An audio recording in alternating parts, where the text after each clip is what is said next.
Hi friends, welcome to my channel. ఈరోజు మనం గోధుమ అట్టు ఎలా తయారు చేయాలో చూద్దాము. చాలా టేస్ట్గా ఉంటుంది, ఈజీగా ఉంటుంది. మనకు సమ్మర్ కాబట్టి పెరుగుతో చేస్తాం. ఇది చలవ కూడా ఉంటుందండి. ఒకసారి ట్రై చేయండి, చాలా బాగుంటుంది. అంతకన్నా ముందు నా ఛానల్ని సబ్స్క్రైబ్ చేయండి, లైక్ చేయండి, షేర్ చేయండి. ఇలాంటి మంచి మంచి వంటకాలు ఇంకా బాగా చూపిస్తాను మీకు. కావలసిన పదార్థాలు: గోధుమ పిండి, బియ్యం పిండి, ఉప్పు, ఉల్లిగడ్డ, చిన్నగా సన్నగా తరిగి పెట్టుకున్న ఉల్లిగడ్డ, పచ్చిమిర్చి, కరివేపాకు, కొత్తిమీర అండి నేను సన్నగా తరిగి పెట్టుకున్నాను, పుల్లటి పెరుగు, జీలకర్ర. ఇప్పుడు ఎలా తయారు చేయాలో చూద్దాము. గోధుమ పిండి 1 కప్పు, బియ్యం పిండి 2 కప్పులు. 1 కప్పు గోధుమ పిండికి బియ్యం పిండి 2 కప్పులు అండి. మనకి పుల్లటి పెరుగు, మరీ ఎక్కువగా పుల్లగా ఉంటే పెరుగు కొంచెం తక్కువ తీసుకోండి. మామూలు పుల్లగా ఉంటే 1 కప్పు తీసుకోండి. ఫస్ట్ మనం దీన్ని బాగా కలిపేసుకుందాము. ఎప్పుడు దోశ, మినపప్పు, బియ్యం పిండితో కాకుండా ఈ విధంగా వెరైటీగా చేసి చూసుకోండి, బాగుంటుంది. ఇప్పుడు మనం దీంట్లో కొన్ని వాటర్ వేసి కలుపుకుందాము. ఇది కొంచెం పల్చగా ఉండాలండి మనకి. మనం ఇలా కలిపేసుకుందాం. ఫస్ట్ ఇవన్నీ కలిపిన తర్వాత మిగతా ఐటమ్స్ వేసుకుందాము. వాటర్ కొంచెం ఎక్కువనే పడతాయండి, లూజ్గా చేసుకోవాలి. మనం అట్టులాగా కలుపుకోవాలి. వాటర్ అట్టు వేయడానికి వాటర్ ఎలా వేస్తామో అలా కలపాలి. ఇప్పుడు మనకి పిండి మొత్తం బాగా కలిసిపోయిందండి.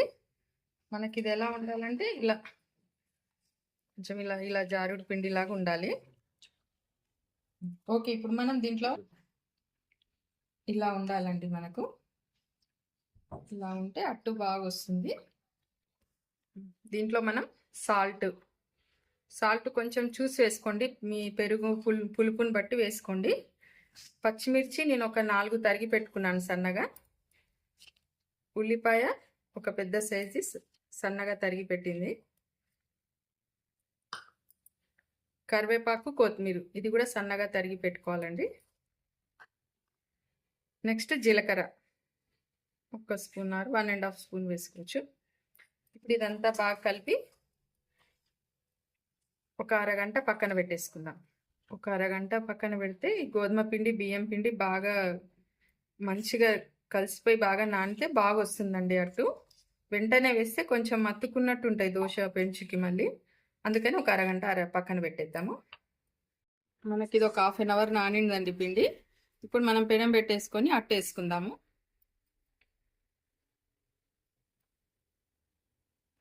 పెనం కొంచెం బాగా హీట్ ఎక్కాలండి.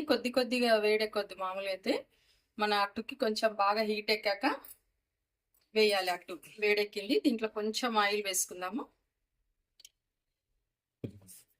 ఆయిల్ వేసి ఉల్లిగడ్డ హాఫ్ కోసేసి ఇలా పెట్టుకోవాలండి. ఇలా పెట్టుకొని ఇలా చేస్తే అట్టు బాగా వస్తుంది.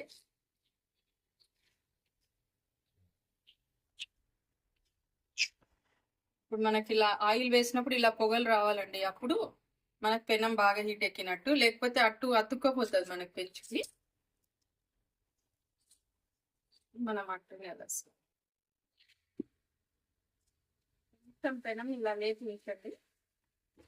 పలుచగా రావాలి కాబట్టి కొంచెం ఇలా గట్టిగా వేసుకోండి. ఇలా మొత్తం రౌండ్గా వేసేసుకోండి అట్టుని. ఇప్పుడు మనం కొంచెం ఫ్లేమ్ పెద్దగానే పెట్టుకోవాలి, చిన్నగా పెట్టవద్దు అట్టుకి. పెద్ద ఫ్లేమ్ పైన ఒక 2 మినిట్స్ మూత పెట్టి ఉంచుదాము. ఇప్పుడు మనం అట్టు వేగిందేమో చూద్దామండి.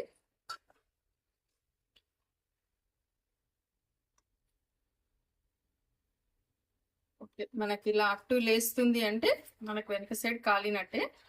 లేవలేదు అంటే మాత్రం కొంచెం ఉంచండి, ఎందుకంటే గోధుమ పిండి కదా, కొంచెం నిదానంగా కాలుతుంది. మామూలు దోశ కంటే ఇది కొద్దిగా ఒక 1 మినిట్ ఎక్కువ అవుతుంది. సైడ్ కాలిపోయింది. ఇప్పుడు రెండో సైడ్ కూడా కాల్చుకోవాలి. మామూలు దోశ మనం ఒక సైడే కాలుస్తాం కదా, అట్టును 2 సైడ్స్ కాల్చుకోవాలండి. ఓకే అండి, వెనక సైడ్ కూడా మనకు కాలింటది. చూద్దాము. ఇలా కాలాలండి వెనక సైడ్ కూడా. ఎందుకంటే మనం బాగా కాల్చలేదనుకో మనకు గోధుమ పిండి కాబట్టి పిండి పిండి అనిపిస్తుంది. 2 వైపులా బాగా కాల్చి ఒక ప్లేట్లోకి తీసుకుందాం.